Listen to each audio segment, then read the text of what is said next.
Hello everybody, welcome back to my YouTube channel. This is IT Smart. So today we're going to be looking at information sources.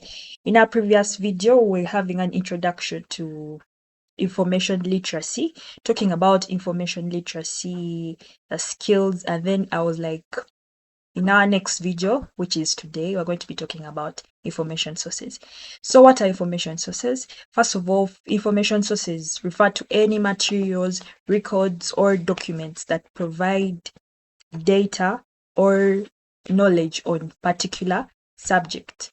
So information sources are broadly classified into primary sources, secondary sources, and tertiary sources. So today we're going to be looking at primary sources. What are primary sources? Primary sources are sources that direct or they refer to direct or first-hand piece of evidence created at the time or event by someone who directly experienced the event. So just basically primary sources are just first-hand information that you get. So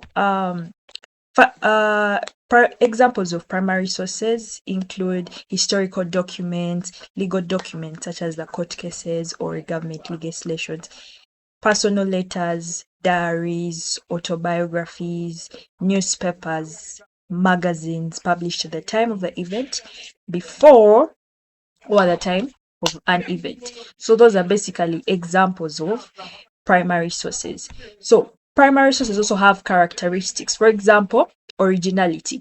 These sources are the first to provide information about a particular event. That's why we refer to them as first-hand information.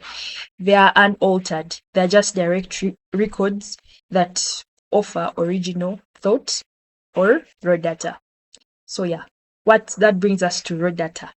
Yeah, raw data is also a characteristic of primary sources. Primary sources often present raw or unfiltered information. That is what we refer to as raw data. So another characteristic is unmediated evidence. Unmediated evidence is like there is no interpretation, no analysis from another person. The source itself is what? Evidence. The source, as in the primary source itself, is what? Evidence. Primary sources are also time related. They are closely tied to the moment in which they were created, making them especially valuable for understanding historical, cultural, or social contexts. So those are basically the characteristics of primary sources. Primary sources also have a role.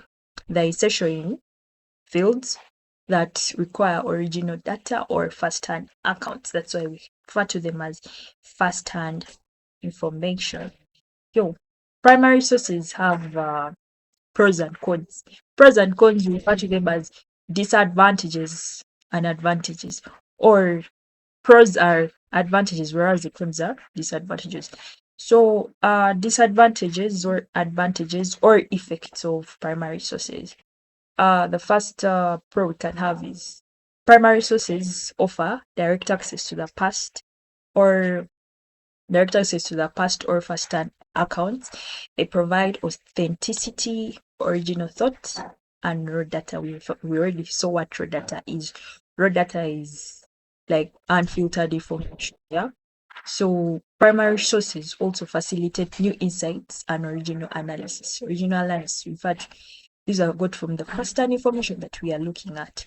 So primary sources also have cons. For example, they often require interpretation and contextual knowledge, because you can't get just first-hand information and just take it there. It needs at least a bit of interpretation. They can be incomplete or biased, because we're looking at first-hand data, first-hand information here, first-hand piece of evidence here. The primary sources, they might be difficult to analyze without background or expertise. So yeah, in conclusion, these primary sources, they provide foundational data needed for new insights and theories. So yeah, that's it for today. We have looked at primary sources. Thank you all for your audience. In the next video, we shall be looking at secondary sources. So do not forget to share, like, and subscribe. Till next time. Ciao.